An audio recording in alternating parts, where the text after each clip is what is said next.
I don't see myself fitting in, honestly. In gay world, I find myself fitting in mostly among queer people. The gay space is a sexual one, and if you can't give a gay man maleness, then you're just worthless to them. It's kind of my MO now, is destroying the dick.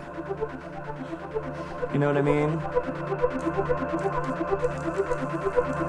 There's a very specific choice that you have to make to live authentically, which kind of relegates you to having a very specific life. The moment that I'm having right now is the moment of making that choice to be who I want to be who I am, and not to fit in. There's all of this talk about offense, like who's being offended by things. I think what they're not saying is that it hurts. When you voluntarily put yourself through puberty again, and all of the work that you're doing has to do with becoming your truest self, the fact that that can be destroyed as easily as someone referring to you as a he is an incredibly volatile position to be in. And it's like, don't you see all of the hard work I'm doing for you not to call me a dude?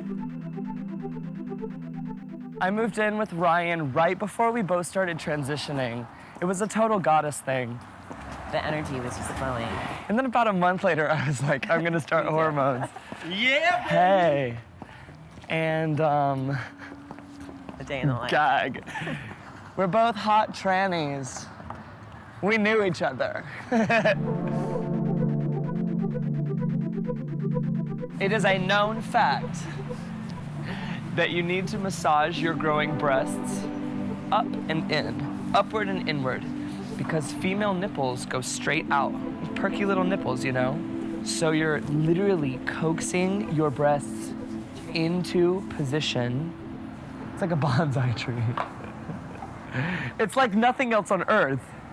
Your body's changing before your very eyes. It's a total trip. There's times when I see myself in the mirror and can't deal with it.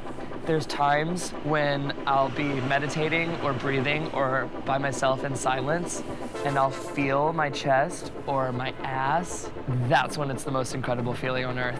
However, since I'm technically going through puberty, it's mostly intense body issues, intense self-esteem problems. It's the full tiger beat package of female angst.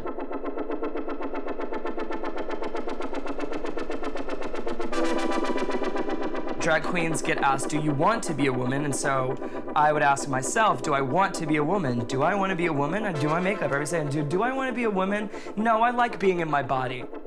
I slowly stopped asking myself if I wanted to be a woman and just if I was a woman. Like maybe that it wasn't something that was up to my preference, you know? But that was after a few years of drag, a few years of conversation with my body, a few years of performing gender identity rituals with my drag shows. And so it was sort of just this really natural, wonderful, beautiful story that I wrote. Are y'all ready? Give it up for the queen of Be Cute, honey, Charlene! I can't wait until I see you, baby. It's difficult to bring up a difference between a drag queen and a trans girl for me because I've been both, and there's times when I am still both. What I can tell you is that drag happens in a contained space, in a queer space, with people who are expecting you to be there. That's not what my life is like anymore. The identity of being a trans woman is such that you're never out of drag anymore. I don't think necessarily that makes it any less drag. I kind of consider it my daily life to involve a functional female drag, but there's nothing really overtly performative about me just living my life.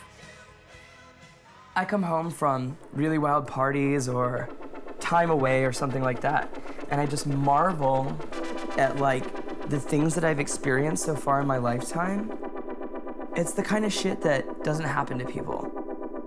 My life's gonna be really tough, but I feel hopeful because I know I'm becoming my truest self, and I know that that's really the best possible life for me. It helps that I'm the baddest. You know what I mean? It is to my extreme advantage that I'm a boss ass bitch.